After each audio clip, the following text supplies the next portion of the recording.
जय हिंद साथियों, आप सभी लोगों का आपके अपने YouTube channel unique classes with Sonu channel में तहे दिल से स्वागत है।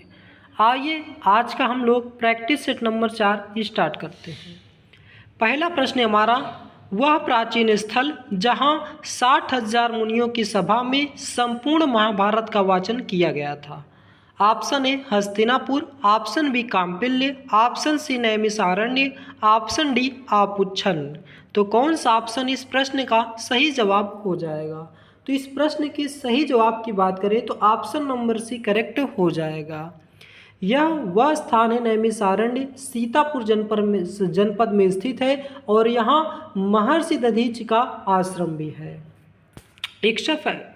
दूसरा प्रश्न हमारा, उत्तर प्रदेश के उस लोक संगीत का नाम बताइए जो मानसून के महीना में गाया जाता है और जो विरह के भाव को दर्शाता है। Option A Kajri, option B Giddha, option C Chaiti, option D Kaharwa.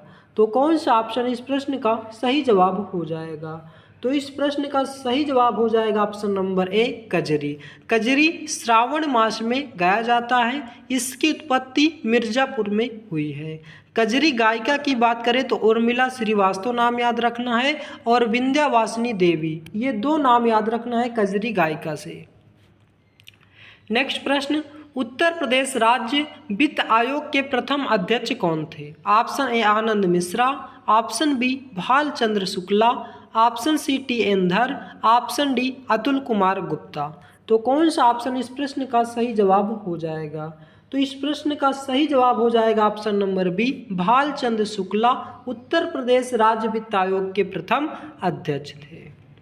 उत्तर प्रदेश राज्य मानवाधिकार आयोग के प्रथम अध्यक्ष कौन थे? न्यायमूर्ति एपी मिश्रा थे। और उत्तर प्रदेश राज्य का प्रथम मुख्य सूचना आयुक्त कौन थे? न्यायमूर्ति एम ए खान थे। नेक्स्ट, पीतल की मूर्तियों के लिए प्रसिद्ध है। Option A Bareilly, option B Varanasi, option C Mathura, option D Meerut. तो कौन सा ऑप्शन इस प्रश्न का सही जवाब हो जाएगा? तो पीतल की मूर्तियों के लिए बात करें तो मथुरा प्रसिद्ध है और लकड़ी के खिलौने की बात करें तो वाराणसी प्रसिद्ध है और खेल के सामान के लिए बात करें तो मेरठ प्रसिद्ध है और बरेली किसके लिए प्रसिद्ध है? दिया सलाई उद्योग के लिए प्रसिद्ध है। तो ये एक्स्ट्रा फैक्ट आपको याद रखने हैं। नेक्स्ट, उत्तर प्रदेश में केंद्रीय विश्वविद्यालय की संख्या कितनी है? ऑप्शन ए 3 है, ऑप्शन बी 4 है, ऑप्शन सी 5 है, ऑप्शन डी 6 है। तो कौन सा ऑप्शन इस प्रश्न का सही जवाब हो जाएगा? अगर उत्तर प्रदेश के विश्वविद्यालय की संख्या की बात करें तो टोटल कितने हैं? 6 हैं। कौन कौन से हैं आइए बात करते हैं।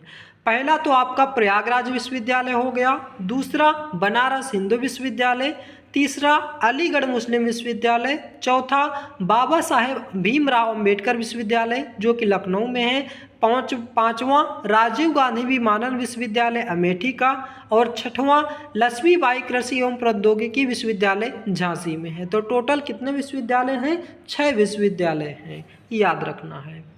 छठवां प्रश्न, वह स्तूप स्थल जिसका संबंध भगवान बुद्ध के जीवन की किसी घटना से नहीं रहा है। Option A Sarnath, option B Sanchi, option C Bodh Gaya, option D Kushinara. तो कौन सा ऑप्शन इस प्रश्न का सही जवाब हो जाएगा? तो इस प्रश्न का सही जवाब हो जाएगा ऑप्शन नंबर बी सांची। अगर हम बात करें सारनाथ की तो सारनाथ में गौतम बुद्ध जी ने अपना प्रथम उपदेश दिया था और बोध गया में उन्हें ज्ञान की प्राप्ति हुई थी और कुशीनारा में उनका महापरिनिर्वाण हुआ था। तो ये पॉइंट आपको याद रखने हैं। नेक्स्ट, देवगढ़ का दशावतार मंदिर किस नदी के किनारे स्थित है? ऑप्शन ए बेतवा नदी के किनारे, ऑप्शन बी गंगा नदी के किनारे, ऑप्शन सी यमुना नदी के किनारे, ऑप्शन डी झेलम नदी के किनारे। तो इस प्रश्न का सही जवाब हो जाएगा ऑप्शन नंबर ए बेतवा नदी के किनारे देवगढ़ का दशावतार मंदिर स्थित है। आठवां प्रश्न, हिंदी भाषा और साहित्य के विकास हेतु उत्तर प्रदेश हिंदी संस्थान की स्थापना कब की गई थी? तो उत्तर प्रदेश हिंदी संस्थान की स्थापना की बात करें तो 1976 ईस्वी में की गई थी। और किस डेट को की गई थी? 30 दिसंबर 1976 में की गई थी। यहीं पे बात करें उत्तर प्रदेश संस्कृत संस्थान की, तो इसका स्थापना 31 दिसंबर 1976 में किया गया था, मात्र एक दिन का फर्क था। और राष्ट्रीय कथक संस्थान की बात करें तो 1988 से 89, और उत्तर प्रदेश जैन विद्या शोध संस्थान की बात करें तो 31 जनवरी 1991 में स्थापना की गई थी। तो ये सभी के सभी फैक्ट आपको याद रखने हैं। नेक्स्ट प्रश्न हमारा, दुर्गापुर भिलाई और राउरकेला स्टील संयंत्र स्थापित किए गए थे। कहाँ स्थापित किए गए थे? किस पंचवर्षीय योजना के तहत? प्रथम पंचवर्षीय योजना, तृतीय पंचवर्षीय योजना, चतुर्थ पंचवर्षीय योजना की द्वितीय पंचवर्षीय योजना के तहत? तो यह ऑप्शन करेक्ट हो जाएगा, ऑप्शन नंबर डी, द्वितीय पंचवर्षीय योजना के तहत। अगर यहाँ पे बात करें दुर्गापुर, ये कहाँ है? पश्चिम बंगाल में है, और ये किससे प्रेरित है? ब्रिटेन के संविधान से प्रेरित है। और भिलाई की बात करें तो भिलाई कहाँ है? छत्तीसगढ़ में है, और ये जर्मनी से प्रेरित है। और राउरकेला कहाँ है? उड़ीसा में है, और ये भी किससे है? जर्मनी की हेल्प से। तो ये एक्स्ट्रा फैक्ट आपको याद रखने हैं। 10वां प्रश्न, योजना आयोग का अंत किस प्रधानमंत्री ने किया था? ऑप्शन ए मोरारजी देसाई ने, ऑप्शन बी नरेंद्र मोदी ने, ऑप्शन सी अटल बिहारी वाजपेयी में, ऑप्शन डी इनमें से कोई नहीं। तो कौन सा ऑप्शन इस प्रश्न का सही जवाब हो जाएगा? तो इस प्रश्न का सही जवाब हो जाएगा ऑप्शन नंबर बी, प्रधानमंत्री नरेंद्र मोदी ने अटल योजना आयोग का मतलब योजना आयोग का अंत किया था। और इसके गठन की बात करें तो इसका गठन 15 मार्च 1950 को पंडित जवाहरलाल नेहरू ने किया था। नेक्स्ट है, प्रकाश की तीव्रता मापने के लिए किस उपकरण का उपयोग किया जाता है? Option A anemometer, option B calorimeter, option C lux meter, option D altimeter. तो इस प्रश्न का सही जवाब हो जाएगा option number C, lux meter का उपयोग किया जाता है। एनीमोमीटर किसका? वायु का वेग मापता है। कैलोरीमीटर ऊष्मा की मात्रा मापता है। और विमान की ऊंचाई मापने के लिए अल्टीमीटर का उपयोग करते हैं। वैद्युत धारा की दिशा मापने के लिए अमीटर का, वायु दाब मापने के लिए बैरोमीटर का, और समुद्र की गहराई मापने के लिए फैदोमीटर का उपयोग किया जाता है। 12वां प्रश्न, फोटोग्राफी में किस अम्ल का प्रयोग किया जाता है? ऑप्शन ए फॉर्मिक अम्ल, ऑप्शन सी बी सिट्रिक अम्ल, ऑप्शन सी एसिटिक अम्ल, ऑप्शन डी ऑक्जेलिक अम्ल। तो कौन सा ऑप्शन करेक्ट हो जाएगा? तो यहाँ पे आपका करेक्ट आंसर हो जाएगा ऑप्शन नंबर डी, ऑक्जेलिक अम्ल। फार्मिक एसिड किस में पाया जाता है? चींटी के डंक में पाया जाता है। नेक्स्ट है, चंद्रगुप्त मौर्य ने सेल्यूकस को किस वर्ष में पराजित किया था? ऑप्शन ए 317 ईसा पूर्व, ऑप्शन बी 305 ईसा पूर्व, ऑप्शन सी 300 ईसा पूर्व, ऑप्शन डी 315 ईसा पूर्व। तो कौन सा ऑप्शन करेक्ट हो जाएगा? यहाँ पे आपका करेक्ट आंसर हो जाएगा ऑप्शन नंबर बी, 305 ईसा पूर्व में। और मौर्य वंश की राजधानी कहाँ थी? पाटलिपुत्र थी। चंद्रगुप्त मौर्य मौर्य वंश के संस्थापक थे।